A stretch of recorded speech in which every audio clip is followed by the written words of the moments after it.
আকাশবাণী খবর পড়ছি প্রিয়া বিশ্বকর্মা। প্রথমে বিশেষ খবর। প্রধানমন্ত্রী নরেন্দ্র মোদী মার্কিন প্রেসিডেন্ট জো বাইডেনের সঙ্গে ইউক্রেনের পরিস্থিতি সহ বিভিন্ন আঞ্চলিক ও আন্তর্জাতিক বিষয় নিয়ে কথা বলেছেন। বিদেশমন্ত্রী ডক্টর এস জয়শঙ্কর এবং ব্রাজিলের বিদেশমন্ত্রী মাউরো ভিয়েরা আজ নতুন দিল্লিতে ভারত ব্রাজিল যৌথ কমিশনের বৈঠকে সভাপতিত্ব করবেন। দেশে স্বাস্থ্য পরিষেবার সঙ্গে যুক্ত চিকিৎসক ও কর্মীদের নিরাপত্তা সুনিশ্চিত করতে সুপ্রিম কোর্ট গঠিত জাতীয় টাস্ক ফোর্স আজ প্রথম বৈঠকে বসছে। কলকাতার আরজিকর হাসপাতালে পিজিটি চিকিৎসককে ধর্ষণ ও খুনের প্রতিবাদে পশ্চিমবঙ্গ ছাত্র সমাজ আজ নবান্ন অভিযানের ডাক দিয়েছে। দক্ষিণ গুজরাট, সৌরাষ্ট্র এবং কচ্ছের বেশ কিছু অংশে আজ অতি ভারী বৃষ্টির পূর্বাভাস দিয়েছে আবহাওয়া দপ্তর। মহিলাদের টি-20 বিশ্বকাপ ক্রিকেট প্রতিযোগিতা শুরু হবে আগামী 3রা অক্টোবর। আসছে বিস্তারিত খবরে। প্রধানমন্ত্রী নরেন্দ্র মোদী মার্কিন প্রেসিডেন্ট জো বাইডেনের সঙ্গে ইউক্রেনের পরিস্থিতি সহ বিভিন্ন আঞ্চলিক ও আন্তর্জাতিক বিষয় নিয়ে কথা বলেছেন। গতকাল শ্রী মোদীকে টেলিফোন করেন বাইডেন। গণতন্ত্র, আইনের শাসন এবং দুদেশের জনগণের মধ্যে শক্তিশালী সম্পর্কের অভিন্ন মতাদর্শের উপর ভিত্তি করে গড়ে ওঠা ভারত মার্কিন সুসংহত ও কৌশলগত অংশীদারিত্বের প্রতি বাইডেনের দৃষ্টিভঙ্গির প্রশংসা করেন প্রধানমন্ত্রী। দুদেশের দ্বিপাক্ষিক সম্পর্কের অগ্রগতির বিষয়টি পর্যালোচনা করেন দুই নেতা। শ্রী মোদী বলেন, ভারত মার্কিন অংশীদারিত্বের লক্ষ্য হল উভয় দেশের জনগণ এবং মানবতার কল্যাণ। ইউক্রেনে তাঁর সাম্প্রতিক সফর সম্পর্কে শ্রী মোদী আমেরিকার রাষ্ট্রপতিকে অবহিত করেন। আলোচনা ও কূটনীতির মাধ্যমে সংঘাত নিরসনের পক্ষে ভারতের অবস্থানের কথাও পুনর্ব্যক্ত করেন তিনি। বাংলাদেশের পরিস্থিতি নিয়ে উদ্বেগ প্রকাশ করে সেদেশে আইনশৃঙ্খলার পুনঃপ্রতিষ্ঠা এবং সংখ্যালঘু বিশেষ করে হিন্দুদের নিরাপত্তা সুনিশ্চিত করার উপর জোর দেন দুই নেতা। বিদেশমন্ত্রী ডক্টর এস জয়শঙ্কর এবং ব্রাজিলের বিদেশমন্ত্রী মাউরো ভিয়েরা আজ নতুন দিল্লিতে ভারত ব্রাজিল যৌথ কমিশনের বৈঠকে সভাপতিত্ব করবেন। 4 দিনের ভারত সফরে গত শনিবার ব্রাজিলের বিদেশমন্ত্রী নতুন দিল্লি পৌঁছন। বিদেশ মন্ত্রক জানিয়েছে, দুদেশের কৌশলগত অংশীদারিত্বকে আরও গতিশীল করতেই তাঁর এই সফর। ভারতের জি-20 সভাপতিত্বের সময়কালে আয়োজিত বৈঠকগুলির ফলাফল নিয়ে দুই নেতা আলোচনা করবেন। দ্বিপাক্ষিক, আঞ্চলিক এবং বহুপাক্ষিক সহযোগিতার নতুন পথ অনুসন্ধানে মতবিনিময় করবেন দুই দেশের বিদেশমন্ত্রী। ব্রাজিল বর্তমানে জি-20 সভাপতিত্ব করছে। চলতি বছরের 18 ও 19 নভেম্বর রিও ডি জেনেইরোতে জি-20 নেতাদের শীর্ষ সম্মেলন অনুষ্ঠিত হবে।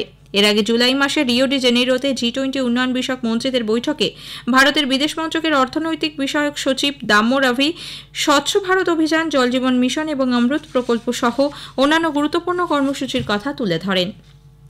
দেশে স্বাস্থ্য পরিষেবার সঙ্গে যুক্ত চিকিৎসক ও কর্মীদের নিরাপত্তা সুনিশ্চিত করতে এবং কর্মস্থলের পরিবেশ সম্পর্কে মতামত দেওয়ার জন্য সুপ্রিম কোর্ট গঠিত জাতীয় টাস্ক ফোর্স আজ প্রথম বৈঠকে বসবে।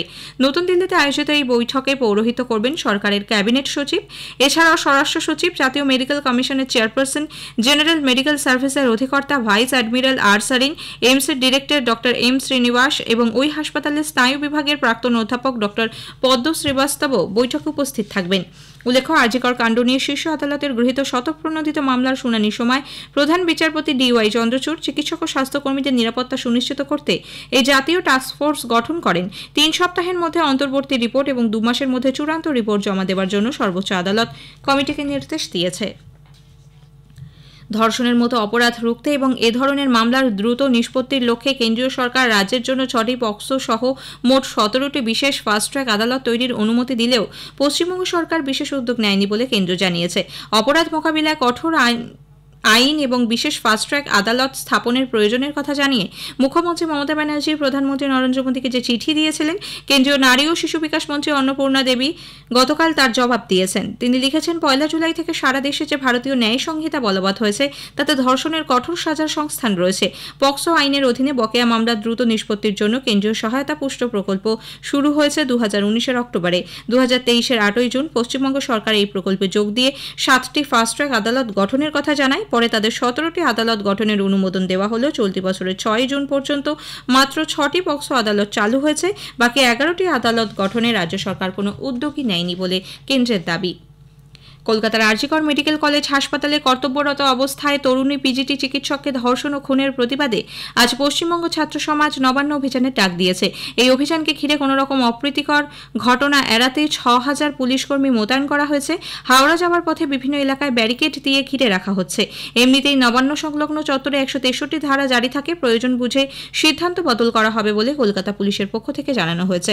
ভোর 4টে থেকে আজ রাত 10টা পর্যন্ত বিদ্যাসাগর সেতু, Khidirpur road, diamond Harbour road, Kolkata বন্দরের সঙ্গে সংযোগকারী ফিডার রোড সহ মধ্য কলকাতা স্ট্র্যান্ড রোড, ক্যাজোরিনা অ্যাভিনিউয়ের মতো 24টি রাস্তা দিয়ে পণ্যবাহী যান চলাচল নিয়ন্ত্রণ করা হচ্ছে, তবে অক্সিজেন সিলিন্ডার, দুধের মতো জরুরি যান চলাচলে ছাড় দেওয়া হয়েছে।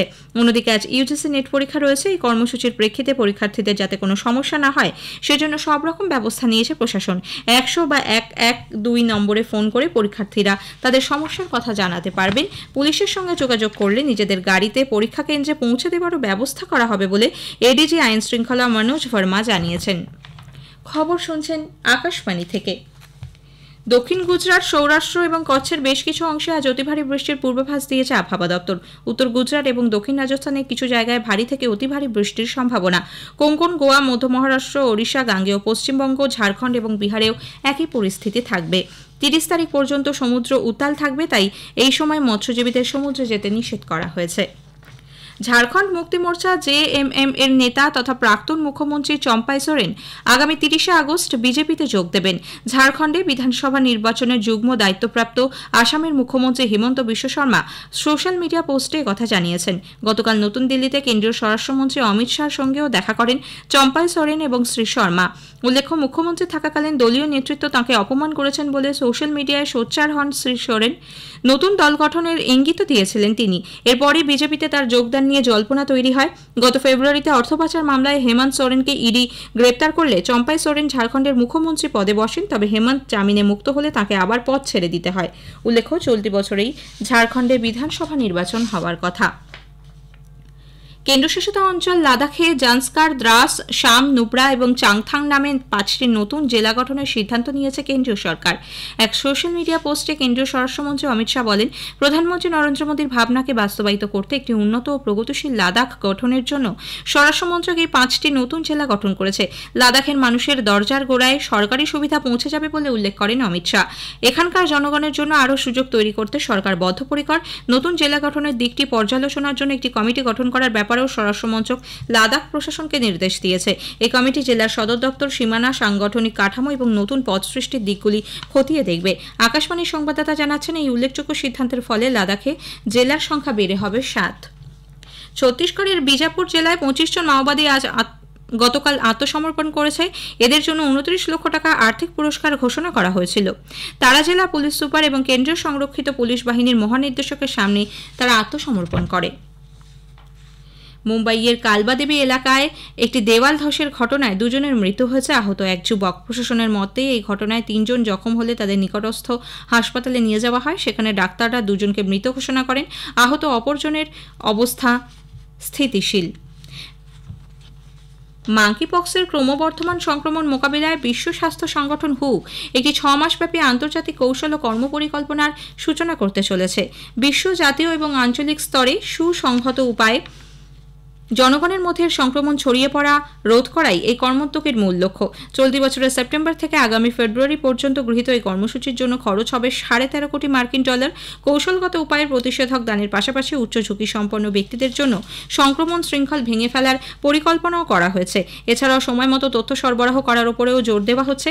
সংগঠনের প্রধান টেড্রোস অ্যাডহানম ঘেব্রেয়েসুস জানিয়েছেন, সামাজিক ক্ষমতায়ন, মানবাধিকার, বিভিন্ন ক্ষেত্রের মধ্যে সমন্বয়, আন্তর্জাতিক সংস্থা এবং জাতীয় আঞ্চলিক অংশীদার, নাগরিক সমাজ, গবেষক ও নির্মাতা সকলের সমানাধিকার বজায় রেখেই এই পরিকল্পনা করা হয়েছে।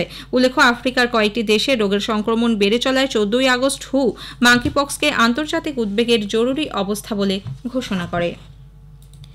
মহিলাদের টি-20 বিশ্বকাপ ক্রিকেট প্রতিযোগিতা শুরু হবে আগামী 3রা অক্টোবর। গতকাল এই সূচি ঘোষণা করা হয়েছে। বাংলাদেশে অশান্ত পরিস্থিতির কারণে প্রতিযোগিতা সেদেশ থেকে সরিয়ে সংযুক্ত আরব আমিরাতে হবে। খেলাগুলি হবে শারজাহ ও দুবাইতে। গ্রুপ এতে ভারতের সঙ্গে আছে পাকিস্তান, শ্রীলঙ্কা, নিউজিল্যান্ড এবং গতবারের champion Australia. Bharat 4 October, New Zealand 6 October পাকিস্তানের বিরুদ্ধে খেলবে। 9 এবং 13 অক্টোবর ভারত শ্রীলঙ্কা ও অস্ট্রেলিয়ার মোকাবিলা করবে। গ্রুপ বিতে আছে দক্ষিণ Africa, England, West Indies, Bangladesh, Scotland. প্রত্যেক গ্রুপের প্রথম 2টি করে দল যাবে সেমিফাইনালে। দুবাইয়ে ফাইনাল হবে 20 অক্টোবর। শেষ করার আগে খবরের বিশেষ কিছু অংশ আরও একবার। প্রধানমন্ত্রী নরেন্দ্র মোদী মার্কিন প্রেসিডেন্ট জো বাইডেনের সঙ্গে ইউক্রেনের পরিস্থিতি সহ বিভিন্ন আঞ্চলিক ও আন্তর্জাতিক বিষয় নিয়ে কথা বলেছেন।